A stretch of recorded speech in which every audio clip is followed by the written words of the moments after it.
The wise woman realizes that not all harm is loud. Some of the deepest wounds come from people who smile to her face while subtly slicing away at her self-belief.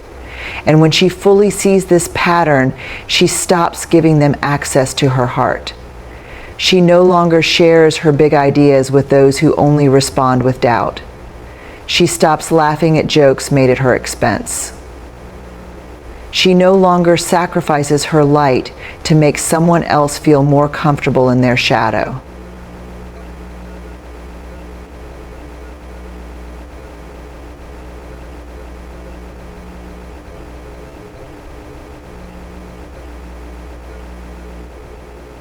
The sensitive soul ceased to form critical minds and judgments about other women.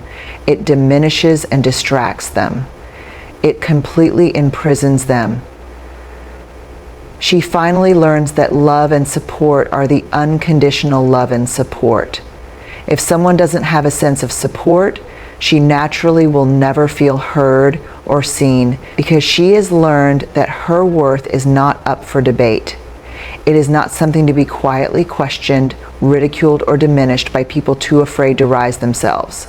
So she cuts off the silent underminer, not in rage, but in clarity. Because she knows now that anyone who shrinks her to feel taller was never standing beside her. They were standing on top of her.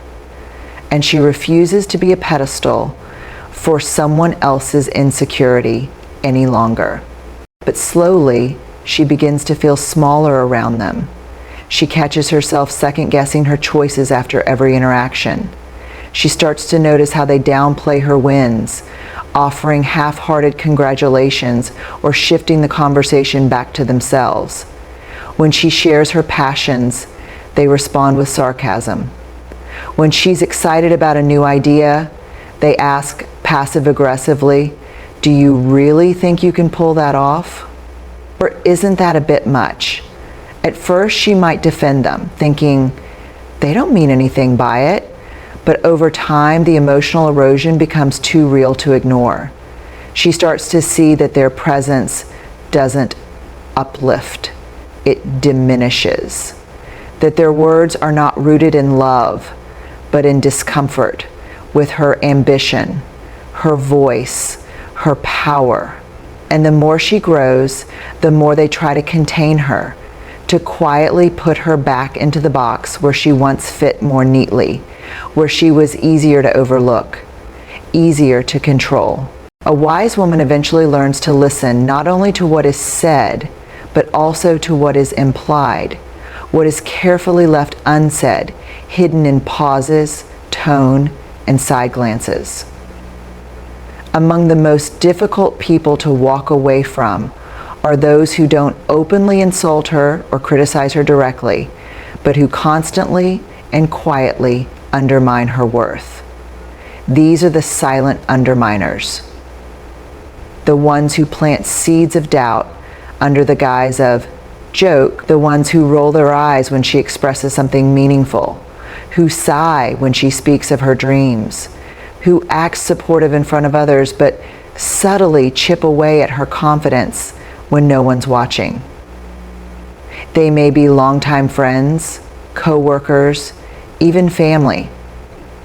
People she once trusted, people she once leaned on. They seem harmless on the surface, even well-meaning. She sees that her growth isn't the problem, their resistance to it is. She understands that people who truly love her will grow with her, not guilt her for evolving. So she stops explaining herself to people committed to misunderstanding her. She stops apologizing for no longer fitting into the version of her they were once comfortable with.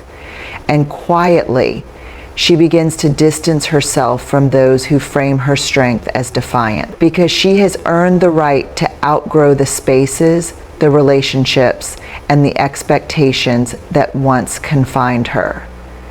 And if her growth feels like rebellion to those who refuse to grow beside her, so be it.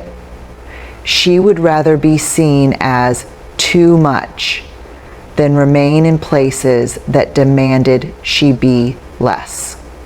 They say things like, "You've really become different lately," or "You used to be so easy to talk to." But what they really mean is you used to be easier to control. Her new confidence threatens the dynamic they were once comfortable with. Her healing feels like rebellion to someone who benefited from her staying wounded. She begins to notice how they shift the narrative. Instead of acknowledging her growth, they focus on what she's lost in the process. They may label her boundaries as selfishness, her clarity as coldness, her independence as rejection. And perhaps, for a time, she tries to shrink again, to reassure them, to prove that she's still the same woman at heart. But with every attempt to appease them, she loses more of herself. Until one day, she realizes that she cannot carry the weight of their insecurity while trying to rise. A wise woman comes to understand that growth, though beautiful, can be unsettling to those who only accepted her when she was smaller, quieter, more compliant. One of the hardest people she learns to cut off is the one who treats her evolution as an act of defiance. Someone who once walked with her, but now sees her strength as threat, her voice as arrogance, and her transformation as betrayal. These individuals may not attack her directly. Instead, their discomfort surfaces in subtle ways, in their tone, in their disapproval masked as concern, or in their sudden distance once she starts stepping into her full potential. In the beginning, they may have cheered her on, so long as her growth remained within boundaries they were comfortable with. But the moment she begins to speak up, to challenge old narratives, to want more than what she was given, they pull back. They accuse her of changing too much, too fast. So she stops responding to the late-night messages filled with vague apologies. She stops opening the door to someone who only remembers her when it's convenient for them. She reclaims her emotional space, not out of spite, but out of respect for the version of herself that deserves to be chosen, not juggled. And she lets go of the inconsistent soul, no matter how deep the history or how strong the chemistry, because she knows that true connection is not measured in moments, it is measured in presence. And someone who cannot choose her consistently does not deserve to hold a place in her heart indefinitely. But over time, the cycle wears her down.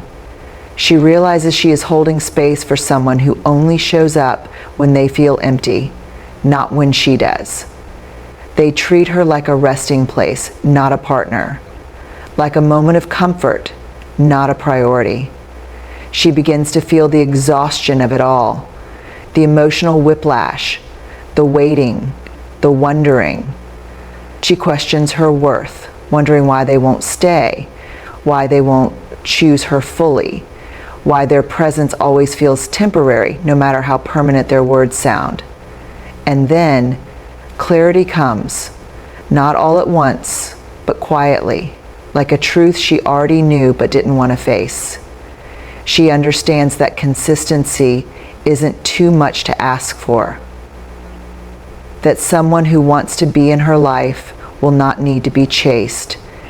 That love, in its truest form, is steady, even when life is not. A wise woman learns that love is not proven in grand gestures or poetic promises, but in consistency, the quiet, everyday kind. The kind that shows up not just when it's easy, not just when it's convenient, but when it matters. And one of the most painful lessons she learns is how to walk away from the inconsistent soul, the one who floats in and out of her life like a passing breeze, stirring emotions without ever anchoring in truth. This person doesn't always hurt her with words or betray her with actions. Sometimes they hurt her with absence, with silence, with half efforts wrapped in temporary affection.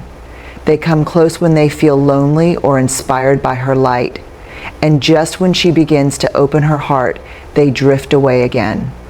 They disappear for days, weeks, sometimes months, offering no explanation, only to return with charm, warmth, and the same promises she's heard before. And because she is forgiving, because she sees potential, she lets them back in again and again.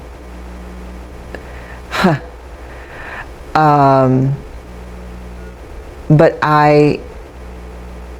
wherever you're at,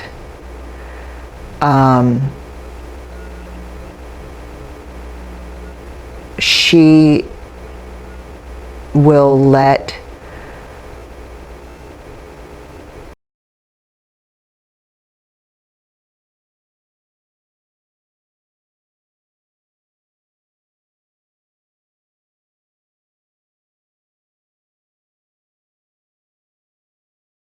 the wise woman, once full of patience and hope, understands that real connection isn't built on guilt, nor sustained by fear of someone's emotional reactions.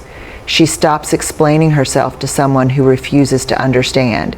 She stops apologizing for having limits, and quietly, without blame or cruelty, she releases herself from the emotional hostage taken. She gives herself permission to prioritize her mental peace over someone else's refusal to grow. Because she has finally realized that compassion without boundaries becomes self-betrayal, and no wise woman continues to betray herself just to keep someone else from feeling uncomfortable. But over time, she notices a pattern. Every time she asserts her needs, sets a boundary, or claims a little space for herself, they fall apart, or pretend to. They say things like, "I guess I don't matter," or "everyone leaves me eventually," or they disappear just long enough to make her chase after them with guilt and concern. They never own their behavior. Instead, they deflect and turn themselves into the wounded party. Every disagreement becomes about how she made them feel, and every attempt to be honest becomes an accusation in their hands. She begins to feel like she's walking on eggshells around someone who always needs to be rescued, but never actually changes. And that's when the truth begins to settle in. This isn't vulnerability. This isn't emotional honesty. This is a strategy, a cycle, a way to keep her tethered by pulling at her heart in the moments she needs to stand up for herself the most. And when she sees this clearly, the weight of it becomes impossible to carry. A wise woman learns that not all manipulation looks harsh or obvious. Sometimes it wears the mask of helplessness. One of the most draining people she learns to cut off is the emotional manipulator, the one who plays the victim, not to seek healing, but to avoid accountability and subtly control those around them. This person doesn't raise their voice or make direct demands. Instead, they lean into guilt, silent treatment, passive-aggressive comments, and emotional outbursts to get their way. They twist her empathy into a leash, tugging on it whenever they feel unheard or uncomfortable with her growth. At first, she responds with compassion. She listens when they cry, reassures them when they panic, and steps back when they sulk. She tells herself that they just need support, that maybe they're going through something too deep to explain. But instead of retaliating, she removes herself. She stops sharing her light where it's met with shadows. She no longer waters relationships that grow in rivalry rather than respect. She chooses solitude over the company of someone who sees her as a threat instead of a teammate. She lets go, not with bitterness, but with the wisdom that not everyone is meant to rise beside her. Because she no longer seeks validation from those who secretly resent her evolution. She only makes space for those who are genuinely inspired by it. They offer advice that feels like sabotage and celebrate her success only when it's smaller than theirs. And when she stumbles, their concern is quick, but a little too eager, like her struggle somehow validates their own self-worth. The wise woman eventually learns to trust what she feels in their presence. She notices the shift in tone when she shares her dreams. She sees how they change the subject when she speaks of good news. She catches how they always turn the focus back on themselves, how they compete in conversations without ever using the word competition. And with that realization comes a quiet kind of grief. The understanding that someone she let close has never truly been rooting for her. A wise woman grows to understand that not all relationships break through betrayal, distance, or disinterest. Some begin to rot silently under the surface, corroded by envy, masked in smiles, hidden behind performative support. One of the hardest types of people she learns to let go of is the secret competitor. The one who claps in public but cringes in private every time she rises. These are the people who appear to be friends, allies, or even mentors, but whose encouragement comes with an edge, whose compliments always seem slightly strained, whose energy subtly shifts when she wins. At first she may not see it. She might even dismiss the signs, thinking she's imagining the tension. After all, they're always there, always checking in, always supportive. But time reveals the truth. These people begin to mirror her moves, not from inspiration, but from comparison. They downplay her ideas while quietly adopting them, mock her goals, but secretly chase the same ones. Her rest, her joy, and when she reflects on the weight she carries, she sees that much of it isn't even hers. It's the residue of people who never took responsibility for their own healing. So she begins to step back, not loudly, not with resentment, but with resolve. She stops answering every chaotic call. She no longer feels obligated to fix what she didn't break. She allows herself the freedom to prioritize her peace over the guilt of not being everything forever. And slowly she surrounds herself with people who restore, not drain. People who know how to listen as well as speak, to hold space as well as take it. Because she has learned that peace is not a luxury, it is a requirement. And anyone who constantly threatens it, no matter how close they once were, no longer belongs in the sacred space of her life. They rarely ask how she's doing, not out of malice, but because they're too consumed by their own chaos. They treat her not as a person, but as a dumping ground for their unresolved pain, their frustrations, their unending dramas. They don't seek her advice to grow. They seek her presence to absorb. And when she sets boundaries or needs space, they make her feel guilty. They accuse her of being distant, of not caring, of changing. But what they fail to see is that her silence is not withdrawal, it's protection. Because every time she pours into them, she walks away emptier. And the giving is never mutual. She notices that they rarely celebrate her joys. Instead, they deflect or diminish her moments of light. She realizes that the emotional labor she performs in these relationships is costing her more than she can afford. Her clarity. A wise woman begins to value her energy as deeply as her time, understanding that both are limited and sacred. She learns that the people she allows into her space have a direct impact on her spirit, her peace, and her overall well-being. At some point, she starts to recognize the difference between those who bring calm and those who bring chaos, between those who uplift and those who unload without care. The energy drainers are not always obvious. Sometimes they arrive disguised as friends, family, or even partners, and at first, they might seem harmless.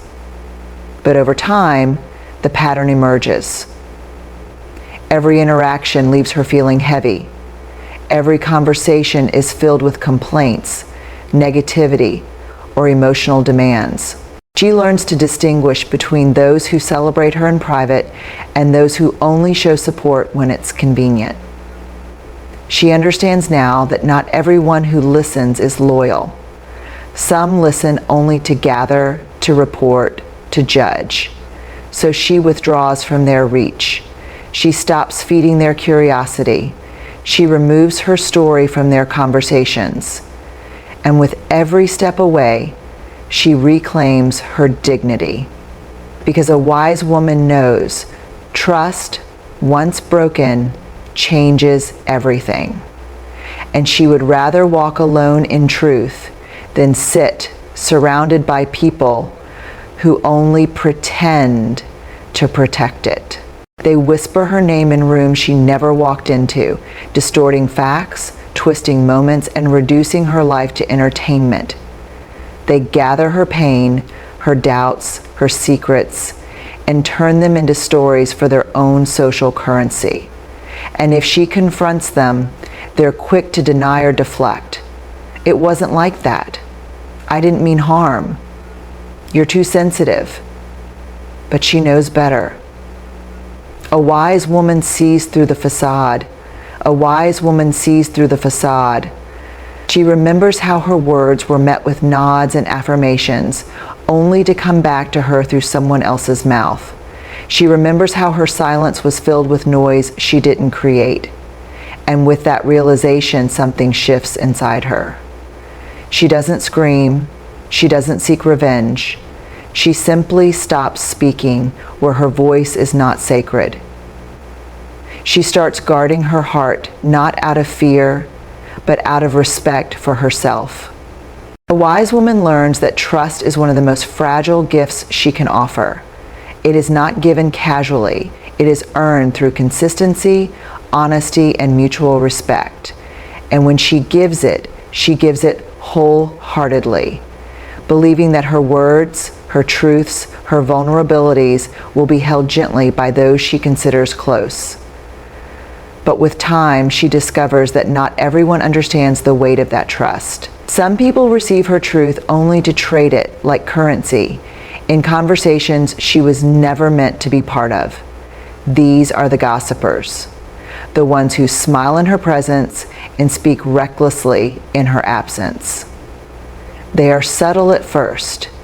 They may mask their betrayal as concern.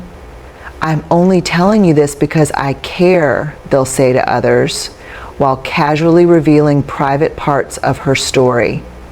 She recalls the lonely moments when those same people were nowhere to be found. And then, without a scene, without a confrontation, she steps back. She no longer answers calls that only come when something is needed. She no longer entertains those who remember her only when she is useful. She understands that real connection is mutual. Real friendship doesn't disappear in silence and reappear with demands. And every day she realizes that that which she could not give actually comes back to her, by the way, with demands. So she stops explaining herself. She stops apologizing for no longer being available to those who never made themselves available for her. She chooses to invest her time and love in people who don't keep score, but who show up simply because they care. And in doing so, she frees herself from the endless loop of giving to the ungrateful, and finally receives the peace that comes when no one is draining her just to fill themselves. Their support is shallow and conditional, and their loyalty evaporates the moment she sets a boundary. They may even disguise their selfishness in charming words, saying things like, "You're the only one I trust," or "You're always so capable," using her own strength against her, making her feel obligated to carry their weight. And for a while, she might allow it, because she is generous, because she wants to believe in people, because her heart doesn't calculate worth in terms of transactions. But the wise woman learns. She begins to measure relationships not by how much she gives, but by how much love and presence is returned without a hidden agenda. She reflects on the times she was drained from giving to people who never poured anything back into her. A wise woman eventually begins to notice the pattern. Some people only reach out when they need something. Their messages come with urgency, their calls with flattery, but behind every interaction is a motive. These people, the opportunists, are not there to share life with her. They are there to take from it. At first, they might seem friendly, even loyal. They speak her name sweetly, act interested in her world, and make promises that echo like commitment. But in time, their presence becomes predictable. They vanish in her times of struggle and reappear only in moments of convenience, when they need help, validation, resources, or connections. She sees it clearly after enough cycles.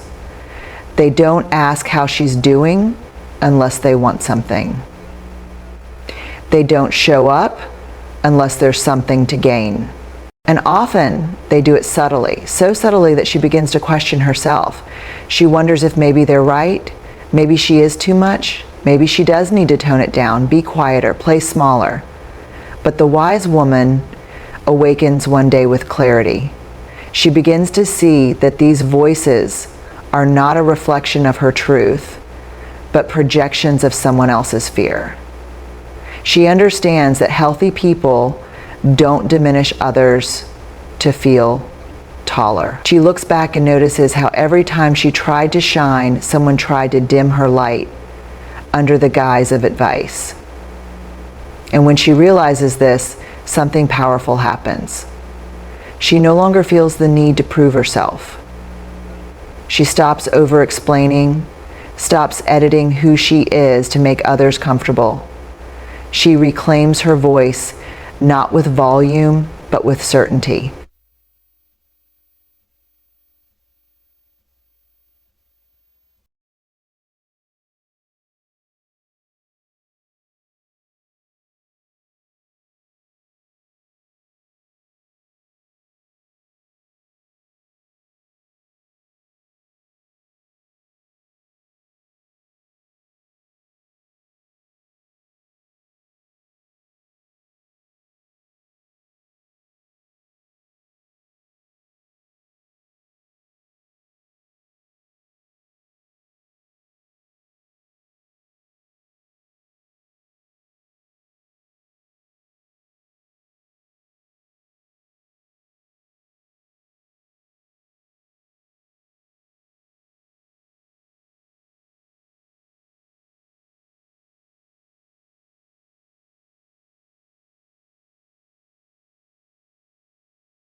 But manipulators rarely change for the better. Instead, they change the narrative, twisting her empathy into obligation, her loyalty into weakness. If she speaks up, she's accused of being ungrateful. If she sets a boundary, she's labeled selfish or cold. The wise woman eventually realizes that their affection was conditional, their respect was an act, and their presence was rooted in convenience. She sees the pattern clearly. The way they only come closer when they need something, only show warmth when it benefits them, and disappear the moment she needs care in return. That's when something inside her shifts, not in anger, but in awareness. She doesn't argue, she doesn't try to expose them, she simply steps away. She takes her energy, her kindness, her light, and chooses to redirect it to people who recognize it for the gift it truly is, because she has finally learned her kindness is not a currency to be traded, it's a reflection of her soul. But manipulators rarely change for the better. Instead, they change the narrative, twisting her empathy into obligation, her loyalty into weakness. If she speaks up, she's accused of being ungrateful. If she sets a boundary, she's labeled selfish or cold. The wise woman eventually realizes that their affection was conditional, their respect was an act, and their presence was rooted in convenience. She sees the pattern clearly. The way they only come closer when they need something, only show warmth when it benefits them, and disappear the moment she needs care in return. That's when something inside her shifts, not in anger, but in awareness. She doesn't argue, she doesn't try to expose them, she simply steps away. She takes her energy, her kindness, her light, and chooses to redirect it to people who recognize it for the gift it truly is, because she has finally learned her kindness is not a currency to be traded, it's a reflection of her soul. A wise woman learns, often through deep emotional trials, that not everyone who smiles with her is truly with her. One of the first lessons she internalizes is that there are people who see kindness not as a virtue, but as an opportunity. These are the manipulators, the ones who enter her life not to contribute, but to consume. They study her heart, her giving nature, her readiness to forgive, and they mold their behavior to exploit it. They don't take advantage all at once. No, they're patient. At first, it starts with small things, favors, excuses, borrowed trust. Then it grows. They ask more than they give. They expect her to understand when they fail her, but refuse to extend the same grace in return. And for a time, she may allow it, because she believes in second chances. She gives the benefit of the doubt. She rationalizes the imbalance, thinking maybe they're just going through a phase. She tells herself, if I'm just a little more patient, they'll change.